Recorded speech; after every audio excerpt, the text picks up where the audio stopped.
Hiya, my name is Lisa, or So Lisa Lamb. Some of you may know me as author of the Bag Making Bible book. And right now I'm in the middle of writing another bag making book. And today I wanted to make a little video to show you the goodies that have sent to me of a company called By Annie. Now, By Annie, which some of you probably know about, they are an American bag making supplies company, and they specialize in zips and fabrics and hardware and patterns and all sorts of lovely things to make bags with. And they have very kindly agreed to sponsor me in my book writing. So with knife in hand, we're going to dive into the box and see what the lovely people of By Annie have sent to me. So right, let's have a look at the box. As you can appreciate, I'm in the UK, they are in the US, and the box is looking a little bit banjaxed. Fortunately, the lovely courier man was very, very careful, and he assured me that nothing has spilled out in his van. So let's have a look inside and see what awaits. Wait. They're very, very nice, the people at By Annie. I basically asked them for some zips and some mesh fabric because I know that the lovely thing about the products that they sell is they colour match a lot of their products. So I thought, wouldn't it be amazing to have colour matching zips and mesh fabric? Well, yes. But they're so generous. I have a feeling I've gotten more than I've bargained for. So, stuffing, no. Stuffing, no. Ooh, I've been sent some Soft and Stable. So if you're not familiar with this product, this is a product that would go in between your bag outer and your bag lining, and it's used as well, it's interlining actually. It's used for giving your bag structure and stability, and the sponge is quite it's firm enough to make your bags and purses stand up by itself. I think this might be the soft eliminates it. Yeah, this has got no adhesive on because it says here it's softly napped, so I think it's fuzzy, so it grips onto your fabric, which is great because adhesive is handy, but ironing the fabric on is great, but sometimes with wear and tear you find the fabric will peel away. So this is soft and fuzzy like fuzzy felt. Hopefully it means that your outer fabric will remain adhered to the interlining, so I'll have fun using this. Let's put that down. What else have we got? We've got some premium clear vinyl, perfect for making zip pockets when you want to see the contents, you know, if you think makeup bags or craft cases, so you can see exactly where your rulers and your markers and all of your tools are. I've got a massive roll of that should keep me busy. What else have we got? We've got the mesh fabric. I think they've sent me all of the colours. Fabulous. We have amazing postbox red. The size they give you is 18 by 54 inches, so that's going to be perfect for loads of pockets of all sizes. I've got black. I've got this rather yummy bubblegum pink. And I've got this beige silver taupe, very, very useful colour. I have a nice sapphire blue, sunflower yellow. Great for contrasting your colours. So I know that in a lining, I'm sure it looks very uniform and nice where your mesh fabric and your lining is the same colour, but sometimes it's nice to have contrasting mesh pockets, so straight away you know where to put your hand. If you're in a mum situation and you need to know where that mosquito spray is or the plasters are, straight to the mesh pocket. There's a lovely contrast colour. Jobs are good one. We've also got white. Oh, nice. We've got lovely royal purple and this gorgeous jadey turquoise. So I think, oh, my goodness, I've got even more. Really, Bayani have got incredible mesh colour selection. We've also got lovely silver. And look at that orange. In fact, I almost want to have all of these colours in my bag lining. That might be a bit crazy, but yeah, they look amazing together, don't they? Okay, gosh, got even more mesh. I never knew they did this many colours. We have a very nice sort of Bahama turquoisey kind of colour here. And this looks to be your classic navy. And surely there's no more. Surely, yes, look, there is one more. And we have a nice lime green. So what I'll do is I'm going to hold up all the colours before I move on to the next thing. Wow, wow, wow. Don't think my hand is going to be big enough. No, my hand is not big enough.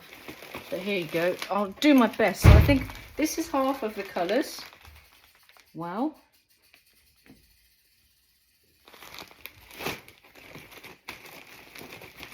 And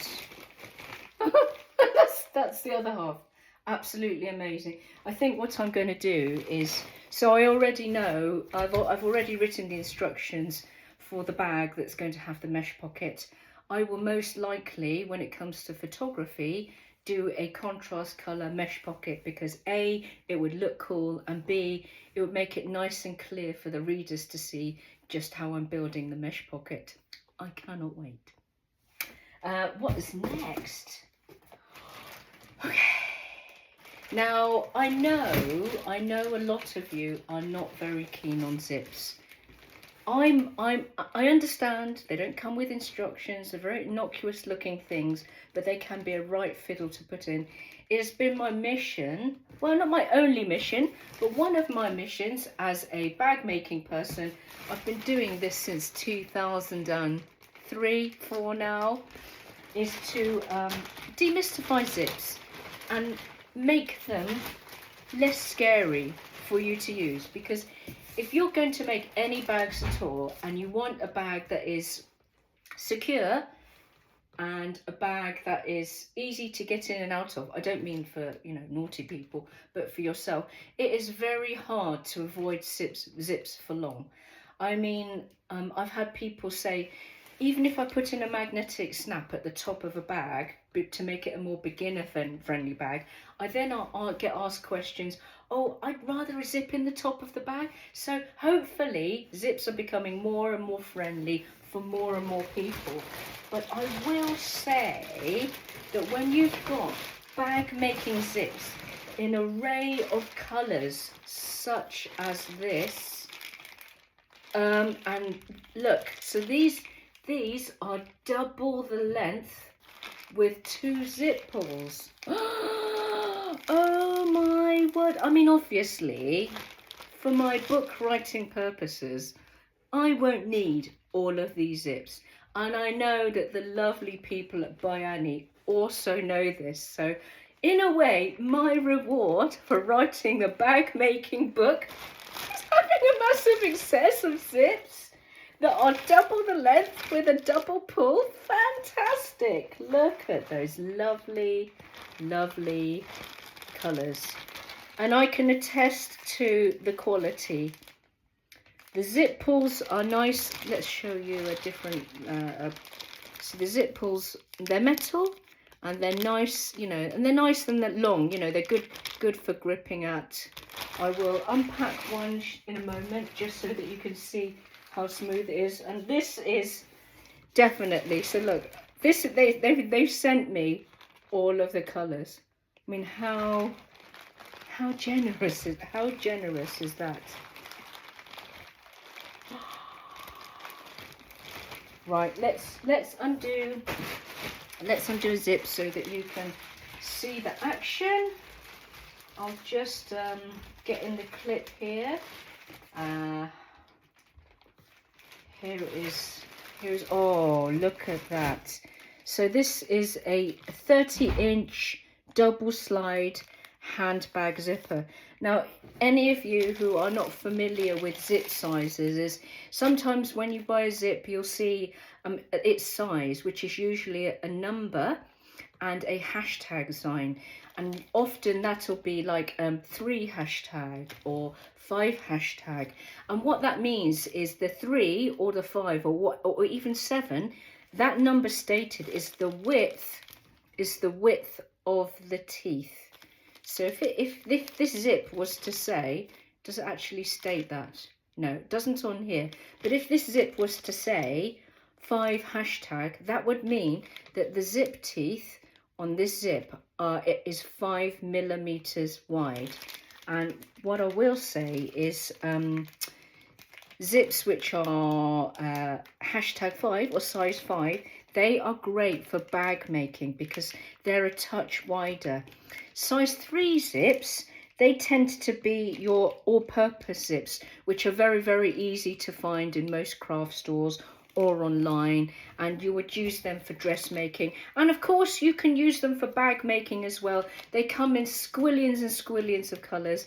It is easier to buy size 3 zips than size 5 zips. But size 5, even though the colour is a little bit harder to hunt down, they are bigger, making them the best for bag making. I mean, especially for big bags. You probably wouldn't want a size 5 on a pencil pouch or a you know, small makeup case. But if you were making a big bag, a travel bag, then you'd probably want to try a size 5. Not then, you know, the difference is the sizes. There's nothing harder or you know, they're not built in any different way. This is just lovely. The quality is just superb. Smooth action. Smooth action. Yeah, highly recommend. Very, very nice. Very, very nice. So that's the first time. That's the first time I've actually held and opened a By Annie zip.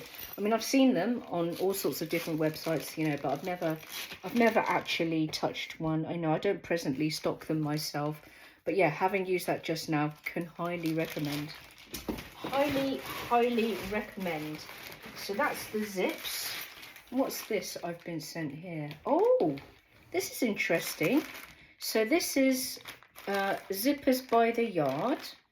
This looks like 4 yards of 16mm zipper tape with 16 extra large zipper pulls. So yeah, as you can see at the top of the zip, there's lots of delicious coloured zip pulls, and the idea is you attach them to the zip yourself.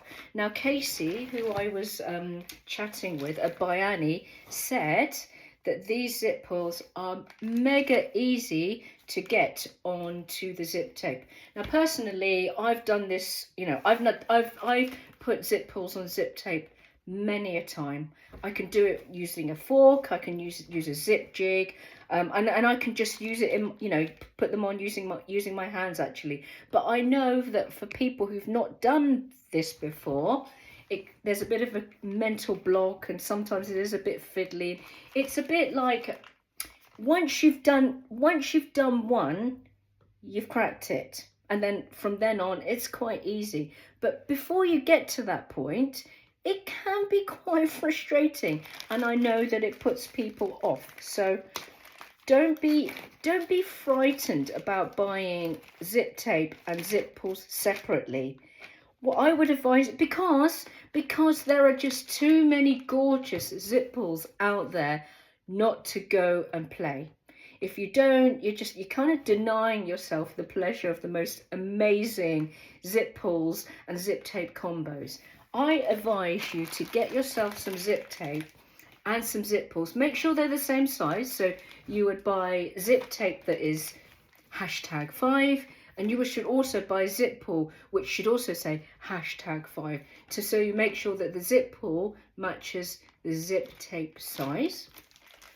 And then experiment, but don't experiment when you need a bag that you have to use tomorrow. So just buy yourself the minimum amount that you need of zip tape and a zip pull, and you're not making a bag, you're just gonna sit down, spend some time figuring out how to get the zip pull on the zip tape. There's lots of YouTube videos out there showing you how to do it with a fork, with a jig, or just in your hands. I've done one. I mean, I've done a video using all three methods. It's in my YouTube channel, So Lisa Lamb. I run through it nice and slowly. I promise if you persevere, you will get it. A, it's very satisfying once you get the knack, and B, you've got a whole world of zip tapes and zip pulls open to you. Right, okay, so I have undone the bag. I've got a zip pull out. I'm going to take the zip out and see how it is, what you need to do to get it on. Right, okay, so you have zip pull, so we're right sides together. So I'm going to try to, at the beginning there's some fabric here before the zip teeth starts. Now, I've never actually used these products. I've not used the Bayani zip pulls and zip tape before, so I'm going to try and see if I can get the zip pull on without cutting the fabric ends. I probably can't, but do you know what? I don't care if it goes wrong on camera. I'm always messing up on camera. It's fine. Anyone who's watched me is expecting me to make a mistake, and I'm absolutely comfortable with that. Okay, so right sides together and zip pull pointy end facing down. Dum dum dum dum dum.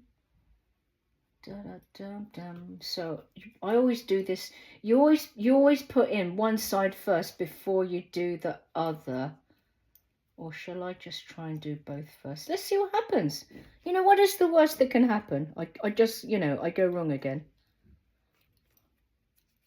Right. We're feeling resistance. That is not working. Okay, so right.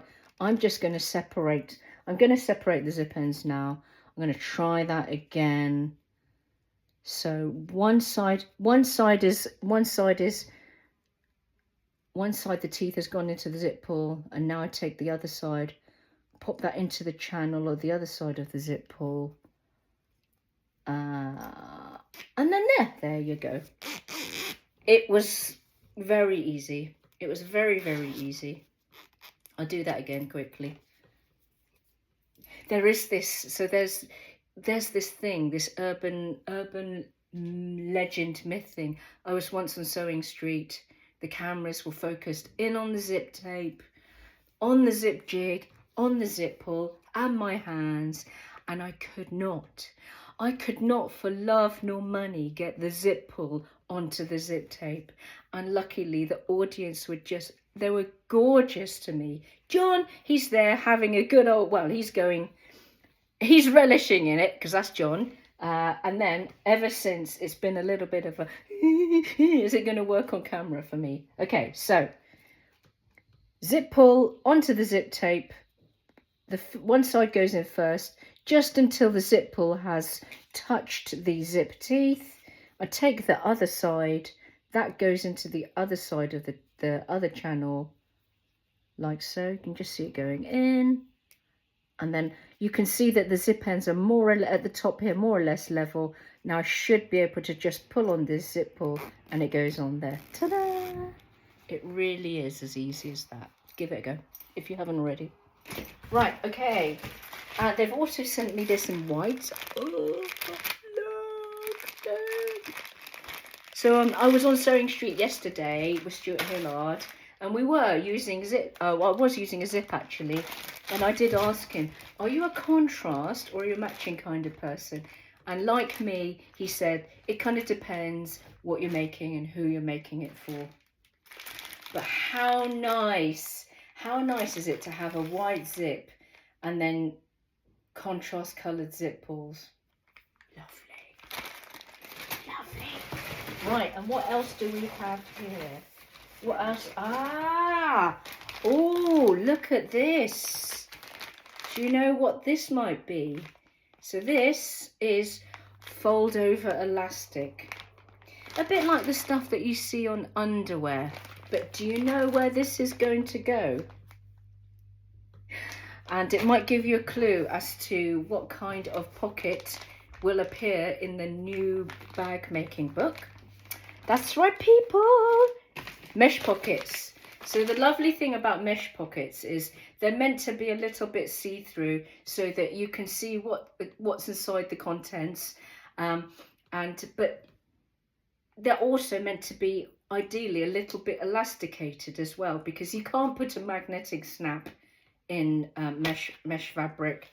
You could stitch a zip onto it, but to my mind, I think that look a little bit untidy, because you'd see the zip tape underneath the mesh fabric. The ideal stuff to use for the top of mesh pockets is fold over elastic, because you're binding the edges because it's fold over, and also you're making the pocket top elastic as well, which is going to help prevent your sunscreen or your shampoo bottles from popping out the top of your bag. So they've got squillions of colours by Annie to go with the squillions of colours of mesh fabric that and I'm really looking forward to having fun with contrasting colours in the photography. That's going to be I'll probably take more time choosing which colours than to do the writing, to be honest with you. Looks like we're nearing the end of this amazingly generous box. Finally, right. So I have a stiletto and pressing tool. And for any of you that hasn't guessed what this might be, it's you know, when you're sewing an item and it's going through the sewing machine and you can't quite get your fingers close enough to the piece of work to control the work to go underneath the machine foot. This is exactly what this tool is for. So sometimes I use an awl, or sometimes I use a rubber tipped tool that a Clover does. But the great thing about this is it has your pointed end. So let's just say, I don't know, for argument's sake, you're sewing a gusset with a rounded edge, and you just want to make sure that you keep that fabric going smoothly underneath the machine foot, right up to the machine foot, because if you get your finger too close to the machine foot, your sewing is going to, your sewing won't be able to go through the machine because your finger is in the way. But this fine tip helps you control with your project going under your machine foot far more precisely than my sausage fingers would. And this handy thing is a pressing tool. Great, don't you just love a 2-for-1? It has a nice little knobble there so that you can really press, because any excuse not to have to switch on your iron and to use your iron, which involves getting up, in my case it involves diving under the table to switch it on, to get my mini ironing board. I absolutely love my seam roller, because it's an iron that I've got on the table. I don't need to switch it on, and you can't, and I specialise in PU. You can't be ironing PU. So now I have a stiletto and a mini ironing one. I mean, what's not to love? Okay, so that brings us to the end of this box. Thank you so much, by Annie, for your generosity. I'm going to really enjoy playing with your products, and I hope that by the time you see some of these products in the book, you'll appreciate all of the lovely colours, and I hope that my writing is nice and clear in showing you how to use them. I will be making another video soon, because the very lovely Dave of The Green Machine, he has very kindly agreed to sponsor me in my book writing as well. And I've got some doozies of bags that are going to use his products. So I will be doing another unboxing video soon to show you just what Dave has sent me. So thanks for watching. I hope you have a lovely rest of the day. Take care. Happy sewing. Bye.